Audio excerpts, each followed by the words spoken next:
तो स्टूडेंट्स हम लोग इस पे न्यूमेरिकल से स्टार्ट करते हैं। तो फर्स्ट न्यूमेरिकल है a proton and an electron are placed at 1.6 centimeter apart in a free space.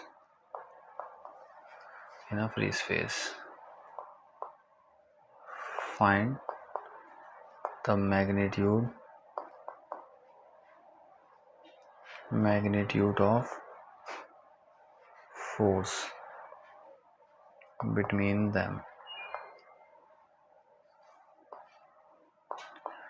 देखो बच्चों,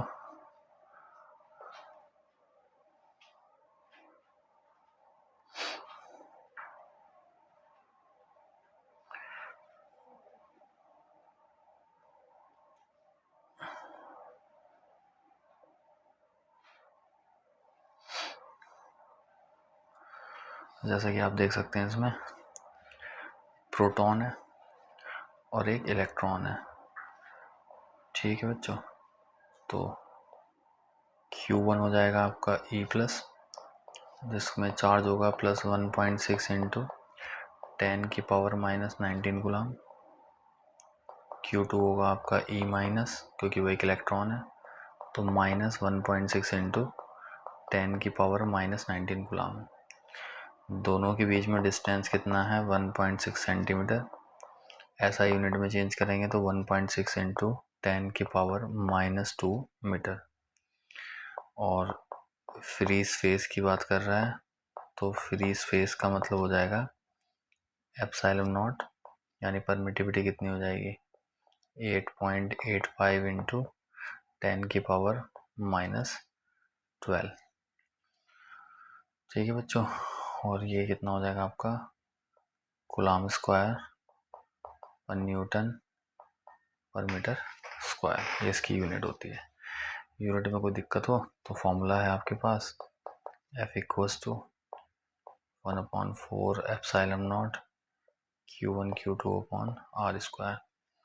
तो ये जो आपका एप्सिलॉन है ये इधर चला जाएगा और फोर्स इधर आ जाएगा, तो एप्सिलॉन की यूनिट क्या हो जाएगी? कूलम्ब स्क्वायर और न्यूटन पर मीटर स्क्वायर। इसी में वैल्यू रख देना बस। ठीक है, वैसे न्यूमेरिकल में इस वैल्यू का मतलब कोई रोल नहीं है, बस मैंने तुम्हें बताया कि कैसे, मतलब कि हर एक जो न्यूमेरिकल से आप कोई भी क्वेश्चन आप अटैम्प्ट करो तो हर एक वर्ड का मीनिंग आपको बिल्कुल क्लियर होना चाहिए। ये प्रोटॉन है, ये इलेक्ट्रॉन, ये डिस्टेंस हो गया, फ्री स्पेस का मतलब एब्सोल्यूट परमिटिविटी, और मैग्नीट्यूड ऑफ फोर्स उसने पूछा है तो डायरेक्ट कूलम्ब लॉ लगा दो। तो कूलम्ब लॉ क्या कहता है? K, जिसमें 1/4 एप्सिलॉन नॉट आ जाएगा, Q1 Q2 upon R square. तो हमने यहाँ पर ये जो K लिया है, ये क्यों लिया है? क्योंकि इसकी वैल्यू 9 इंटू 10 की पावर 9 होगी। Q1 की वैल्यू कितनी है? 1.6 इंटू 10 की पावर माइनस 19, और Q2 की वैल्यू भी 1.6 इंटू 10 की पावर माइनस 19। अब ये माइनस प्लस जो आ रहे थे, इसका मीनिंग क्या है? इसका मतलब है कि जो फोर्स होगी वो फोर्स ऑफ अट्रैक्शन होगी, बाकी इसका और कोई मतलब नहीं है। अपॉन R स्क्वायर मतलब 1.6 इंटू 10 की पावर माइनस 2 मीटर का स्क्वायर। इसके बाद फोर्स की वैल्यू निकालेंगे तो 9 ये हो जाएगा आपका 9 इंटू 1.6 इंटू 1.6। ठीक है, और पावर्स को करेंगे तो 9 पॉजिटिव है और माइनस के कितने हो जाएंगे? 38, क्योंकि 19 और 19 प्लस हो जाएंगे। 1.6 का स्क्वायर तो 1.6 इंटू 1.6, और 10 की पावर हो जाएगी -4।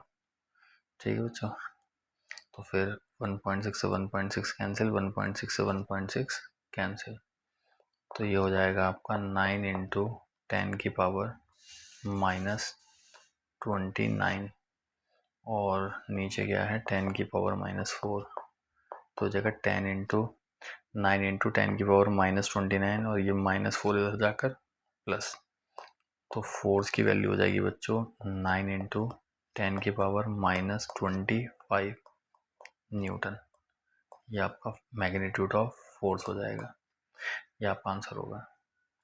ठीक है बच्चों, अगर समझ में नहीं आया तो दोबारा देख लीजिएगा।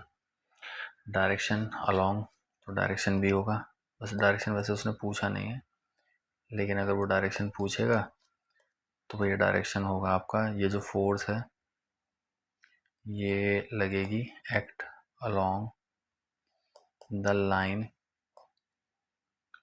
along the line joining between them। तो जो आपका चार्ज है Q1 चार्ज है और ये Q2 चार्ज है, क्योंकि एक सेंट्रल फोर्स है तो इसके सेंटर से इसके सेंटर के बीच में लगेगी, ये एक दूसरे को अट्रैक्ट करेंगे। तो मान लीजिए ये जो सेकंड चार्ज है ये फर्स्ट चार्ज को अट्रैक्ट करेगा, तो ये किस पर फोर्स लगाएगा, ये 1 पर फोर्स लगाएगा, कौन 2 लगाएगा, तो उसको F12 कहेंगे। फिर आपका जो फर्स्ट चार्ज है ये क्या करेगा, ये इसको अपनी तरफ अट्रैक्ट करेगा, तो आप ऐसे भी लगा सकते हैं। कौन अट्रैक्ट करेगा, 1, किसको अट्रैक्ट कर रहा है, 2 को, तो फोर्स कौन लगा रहा है, 1 लगा रहा है।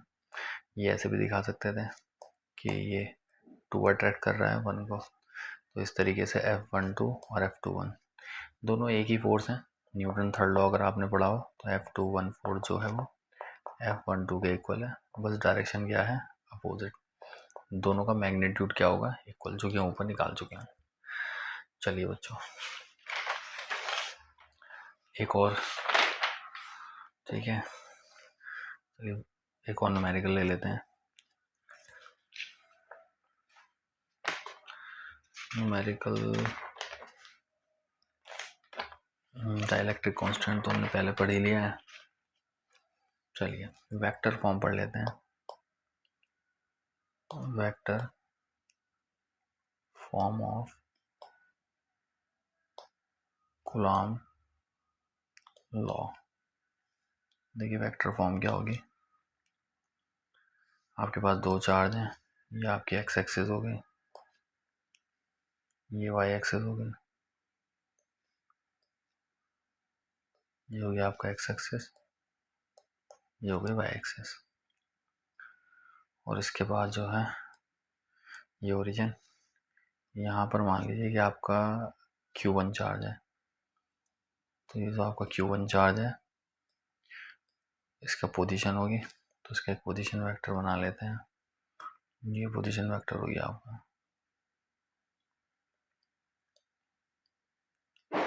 इसको बोलेंगे हम R1। इसी तरीके से आपका एक चार्ज और है Q2, इसका पोजीशन वेक्टर ये हो गया, इसका पोजीशन वेक्टर। दोनों पॉजिटिव हैं तो एक दूसरे की तरफ फोर्स लगाएंगे, तो मान लो फर्स्ट वाला सेकंड को क्या करेगा, वो रिपेल करेगा, तो फर्स्ट वाला सेकंड पर फोर्स लगाएगा इस डायरेक्शन में ऐसे, तो मैं कह सकता हूँ कि सेकंड पर फोर्स लग रही है, तो force on second due to 1, तो होगी F21 फोर्स। तो फिर ये पोजीशन ये डिस्प्लेसमेंट वेक्टर हो गया, तो ये 1 से 2 की तरफ, ये हो गया आपका डिस्प्लेसमेंट वेक्टर, ये हो गया पोजीशन वेक्टर सेकंड चार्ज का, तो ये F21 निकालना है। और इसी तरीके से 1 पर क्या फोर्स लगेगी, 1 पर सेकंड फोर्स लगाएगा, ये force on 1 due to second, तो ये दोनों फोर्सेज आपको निकालनी है, F21 और F12। लिख सकते हैं आप इसको कि F21 क्या है आपका, force on charge Q2 due to Q1, और F12 हो जाएगी आपकी force on charge Q1 due to Q2। ठीक है, आगे बढ़ते हैं, F21 निकालते हैं, फॉर्मूला क्या हो जाएगा, K Q1 Q2 upon R², तो मैग्नीट्यूड हो गया, तो यहाँ पे यूनिट वेक्टर आएगा डायरेक्शन के लिए, और वो क्या होगा, क्योंकि आप फोर्स लगा रहे हैं Q2 पर और कौन लगा रहा है Q1, तो आप 1 से 2 की तरफ जा रहे हैं, तो ये होगा 1 2, और ये जो मैग्नीट्यूड होगा ये इनके बीच का ही डिस्टेंस होगा, ठीक है। इसको बोल देंगे इक्वेशन फर्स्ट।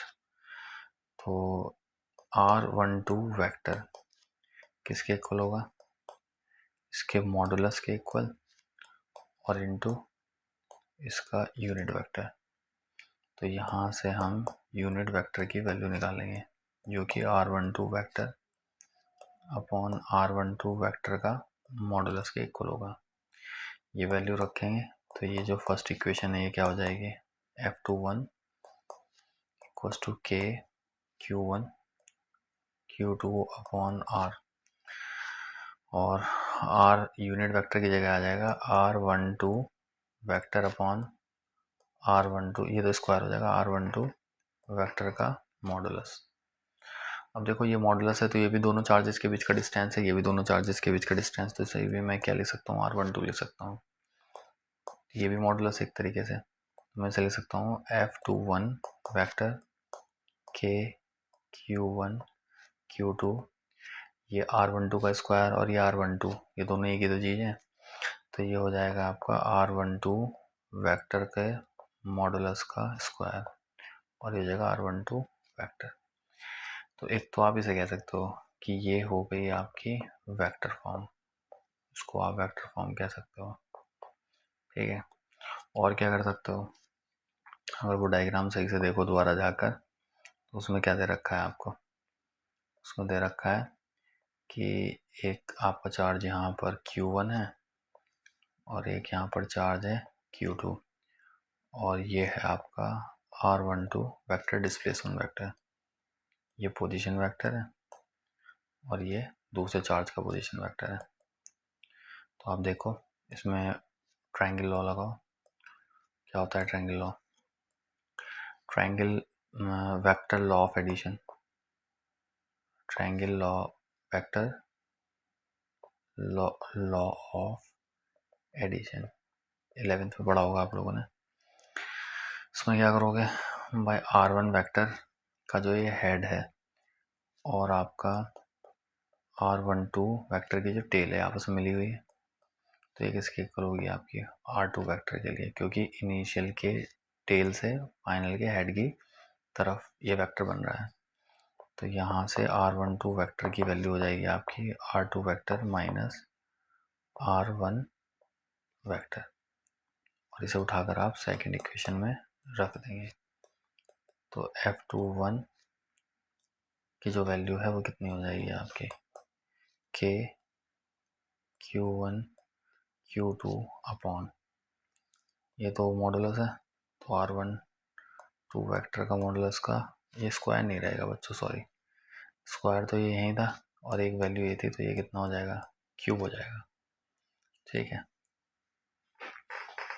तो ये कितना हो जाएगा आपका क्यूब।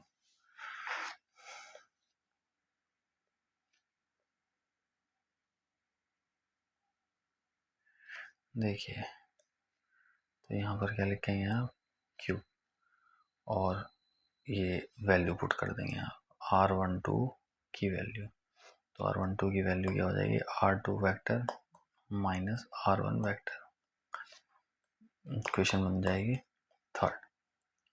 तो ये जो आपकी इक्वेशन फर्स्ट एंड सेकंड है ये आपकी वेक्टर फॉर्म है, ठीक है। तो लिख सकते हैं कि vector form of Coulomb's law ये हो जाएगी F21 इक्वल्स टू K की वैल्यू क्या होती है 1/4 epsilon not Q1 Q2 upon R12 vector के मॉडुलस का Q। अब यहाँ तुम R2 माइनस R1 लिख लो, या फिर आप इसे ऐसे लिख लो कि F21 equals to 1/4 epsilon not Q1 Q2 upon R12 vector के मॉडुलस का क्यूब, और इसे आप लिख लो, ये डिस्प्लेसमेंट है तो फाइनल माइनस इनिशियल तो होगा क्या आपका 1 से 2 की तरफ, ये ऐसे लिख लो, ठीक है। ये दोनों ही आपके क्या हैं, ये भी आपकी वेक्टर फॉर्म है और ये भी आपकी क्या है वेक्टर फॉर्म। और सिमिलरली आप F12 ले सकते हो, बस 12 चेंज करना है। कितना हो जाएगा ये 1/4 epsilon not Q1 Q2 upon R21 कर दो जैसे इसके मॉडुलस का Q, और ये R1 vector minus R2 vector ऐसे कर दो, इसकी वेक्टर फॉर्म है। और इसी को अगर लिखना चाहो तो F12 equals to 1/4 epsilon not Q1 Q2 upon R21 vector modulus का Q, और ये कितना हो जाएगा आपका, ये देखो, हाँ 1 2 हुआ ना, तो उल्टा हो जाएगा फिर, ये 2 से 1 की तरफ। फाइनल माइनस इनिशियल, तो इनिशियल ये है तो इनिशियल पहले आएगा और फाइनल बाद में आएगा डिस्प्लेसमेंट वेक्टर में। क्लियर हुआ बच्चों? अब कभी कभी वो क्या करता है, इसी में क्वेश्चन बना देता है, कहता है कि कुलाम्स लॉ से Newton third law of motion proof करो। तो ऐसे केस में आप इसको लोगे फर्स्ट, ठीक है ना, और इसको लोगे सेकंड। तो इस सेकंड में बस इतना कर दोगे कि F12 equals to minus common ले लोगे, और ये माइनस कहाँ से कॉमन लेंगे वही बता देता हूँ मैं, R21 वेक्टर मॉडुलस का Q, तो ये यहाँ से लेंगे R2 माइनस R1 हो जाएगा ये, ठीक है। अब इसमें R21 वेक्टर का मॉडुलस या फिर R12 वेक्टर का मॉडुलस ये सेम ही होंगे, तो ये हो जाएगा F12 equals to minus 1/4 epsilon not Q1 Q2 upon इसकी जगह R12 वेक्टर मॉडुलस का Q, और ये as it is R2 minus R1, ठीक है। अब आप देखो फ्रॉम इक्वेशन फर्स्ट, अब इक्वेशन फर्स्ट देखो, ये रही आपकी इक्वेशन फर्स्ट, ठीक है। ये पूरा सेम है, तो इसे उठाकर ये देखो 1/4 epsilon not 1/4 epsilon not Q1 Q2 upon R12 Q1 Q2 upon R12 Q R2 minus 1 R2 minus 1, यानी यहाँ पर आप क्या लिख सकते हो कि F12 वेक्टर माइनस F21 के इक्वल हो जाएगा, बस ये हो जाएगा हमारा आंसर, ठीक है ना, ये हमारा आंसर हो गया F12 और F21। तो force of action equals to force of reaction, hence proof.